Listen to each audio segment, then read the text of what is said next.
First of all, if you find this video helpful, please share it with your friends so more people can know the truth. When I first entered this industry, my business partner told me it was full of scams. He hoped I could act as an independent third party, do things the right way, and eventually help him get out of this mess. He has 15 years of experience and shared a lot of industry secrets with me. Then let me see everything for myself. In a completely unregulated market, if you want to survive, you're almost forced to do things against your conscience, just like everyone else. He didn't want to live like that. For the first 2 years, I was mainly focused on shooting videos, so I didn't really touch that side of the business. It wasn't until I started doing third-party inspections that I really felt how chaotic and dark this industry is. I have a master's degree, and I might actually be one of the most educated people in this field. I invested a lot of money and time in my education, and it was never so I could go into fraud. The turnover rate in this industry is extremely high. After working in sales for about 3 months, most people more or less discover the company's dishonest practices. If they still have a moral bottom line, they feel miserable. If they can't stand the guilt, they quit. If they haven't closed any deals after 3 months, the company will also push them out. So people who stay long term, besides being lucky, usually have to keep lowering their bottom line. Because the market is so chaotic, honest companies are shrinking their business, while the companies that are good at cheating are expanding. They attract customers through ads on Google and Facebook. They only talk about the positive side of the excavators and never mention the hidden problems. Let me walk you through some of the tricks they use. 1. Swapping the machine or parts before shipment. Let's say you find a very cheap excavator in the market. The salesperson sends you detailed photos and videos. You still don't feel safe. So you send a third-party inspector to check it on site. The inspector confirms that it really is a great machine. You feel reassured and decide to pay a deposit, or even pay in full. But when you finally receive the excavator, you realize it's not the one you saw. What you get is a damaged machine with constant problems. You contact the salesperson, confused, and they simply tell you, "This is the machine you bought." So what can you do at that point? Return it? Sue them? I have never heard of a foreign buyer actually winning this kind of lawsuit in China. Sometimes, even the local police will protect these companies, because they can get a lot of benefits from them. My business partner told me that when he used to work in Songjiang, Shanghai, there was a customer who paid 100,000 RMB to a neighboring company for a used excavator. When it was time to pick up the machine, they gave him one that couldn't even run. He had to repair it himself. He wanted his money back, but he couldn't get it. He went to the police for help, and they ended up arresting him for causing a disturbance. Even when he knelt down and begged, he still couldn't get his money back. Yesterday, an American friend of mine told me the excavator I had inspected for him had been swapped. And yesterday I was actually in that same market and really didn't see his machine there. He was very angry, but there was nothing he could do. He had already paid a $5,000 deposit and $1,000 in so-called cleaning fees. That cleaning fee is unreasonable and shouldn't even exist. In the end, he tried to negotiate with the salesperson and use his deposit to buy some attachments instead, and give up on that excavator. Things like this happen more often than you might think. Sometimes they may not swap the whole machine, but they'll swap your tracks, your bucket, or other expensive parts. Because once the excavator is on the ship, as far as they're concerned, it has nothing to do with them anymore. A 3-year warranty? If they already tricked you from the beginning, do you really think they're going to honor any warranty? 2. Removing the nameplate so you can't trace the machine. I usually tell my clients that many excavators don't have nameplates because of messy processes. Documents get lost or mixed up, so the plates are removed. But clever salespeople will tell customers, "We removed it to prevent other people from misusing the information." Now I'm going to tell you the truth. The real reason they removed the nameplate is so you can't track the machine. The excavator you see in the yard is not necessarily the one you actually receive. All of this is done to prepare for fraud. If the price you offer is high enough, they might really ship you the exact machine you saw. But if your offer is too low, the result is unpredictable. Most excavators without nameplates are very old. Maybe they were purchased for about 10,000 United States dollars and then sold to you for 30,000 United States dollars after refurbishment.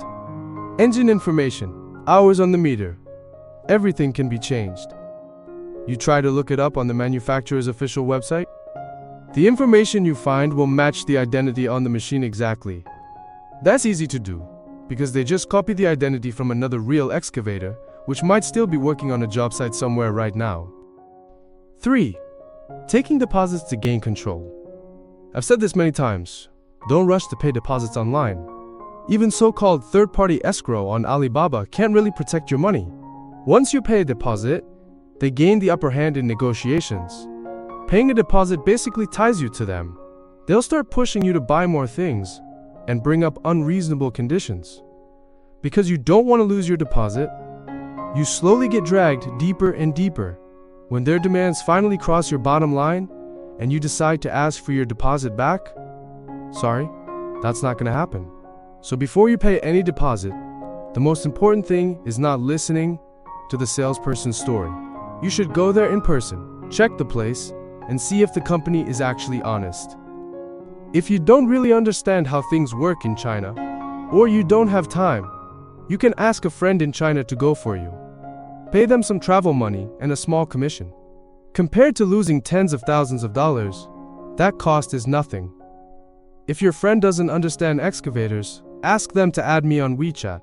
I can teach them some basic inspection skills. 4. Turning very old models into new ones. You see an excavator that is incredibly cheap, so cheap that you can save half of your budget. You might think, well, Chinese products are supposed to be this cheap, right? Here's the harsh reality. What you're looking at might be a rebuilt excavator.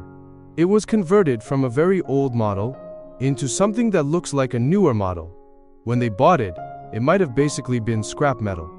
This kind of machine isn't just gray market, it's completely fake.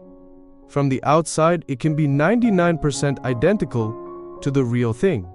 Even the operating system can look exactly the same. In the past, to tell real from fake, we would put the machine on a scale and check its weight. If the weight was off by a lot, we knew something was wrong. But now, their refurbishing skills have improved so much that even the weight can be almost exactly the same. The biggest excavator counterfeiting base in China is in Hebei province. Have you heard of Hebei? It's basically the ring of land around Beijing. That's also why you might have heard that excavators from Beijing are very cheap. One of my colleagues once had a Greek customer who refused to accept normal prices. In the end, my colleague had to take him to Beijing. If you don't care about quality or authenticity at all, and only care about price, just tell me your budget. I can definitely find you an excavator that matches it, cheaper than any quote you've received from others. 5. Buying off third-party inspection companies. China is a very relationship-driven society. And when people talk about guanxi or relationships, very often it means unwritten rules based on money. When I do third-party inspections, almost every salesperson, either directly or indirectly, tells me that as long as I help them sell the machine, they'll pay me. If the customer has already paid a deposit, they're even willing to pay me immediately to help them deceive the customer. So how much of the inspection reports you see can you really trust? For my own safety, the information I publish publicly is usually positive, because those salespeople also see that information. But I share the real situation with my clients privately. I also have my own blacklist. If I find even one fraudulent company in a market, it usually means the whole market is not clean. According to the rule of bad money drives out good money, in the same market, if one company is making good money by cheating, the other companies are forced to follow in order to survive. Otherwise, they'll be eliminated. The only difference is who uses more sophisticated tricks. So once I discover a fraudulent company in a market, I start to doubt the entire market. I put my personal reputation on the line, But if the third-party inspection you hire is a company, then anything can happen. The employees of that company don't personally bear the cost of damaging the company's reputation. They just want their cut. Damage to the company's name has nothing to do with them, so they don't even need the salesperson to hint at anything.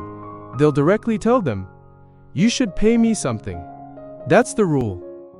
6. What kind of protection can Alibaba give you? None. Alibaba makes money by squeezing its paying customers. Are you their customer? No.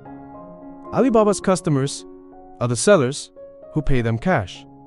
Those sellers are the ones they protect. Protecting the sellers is protecting Alibaba itself. So when you and the seller have a dispute, which side do you think Alibaba is really on? So-called third-party escrow payments mostly just make you feel safer. They create the illusion of security. Even though the market is very chaotic, my friends and I are still trying to do something. Among them are business owners, salespeople, and mechanics. They share a lot of inside information with me, which helps me know where to look and how to investigate, so I can grow quickly in this field. There are still many customers who are willing to pay more to support honest companies, so I believe things will eventually change, even though it's going to be a slow process. Thank you for watching this video. I'm Mike Fua.